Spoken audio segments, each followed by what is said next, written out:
We'll guide you through how to attach any website in Notion. If you find this helpful, don't forget to like and subscribe. Start by going to any website and opening it in your browser. Once it is open, move your cursor to the search bar at the top of the browser and click it to select it. Type Notion into the search bar, then press Enter so the browser can load the search results. After the results appear, look for the first site that shows up in the list and click it to open the Notion website. When the page loads, log in or sign into your account so you can access your workspace. After you are logged in, look at the left side of the screen for the private section. To create a new page, press the plus button on the right side of that section.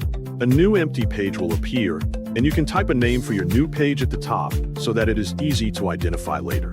Once the title is set, move down to the main section of your page. This is where you add content, and you will attach the website here.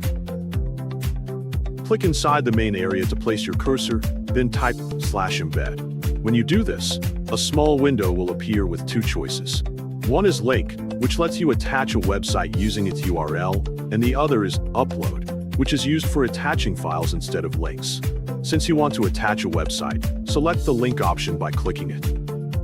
After selecting link, you will see a field where you can paste the URL of the website you want to attach.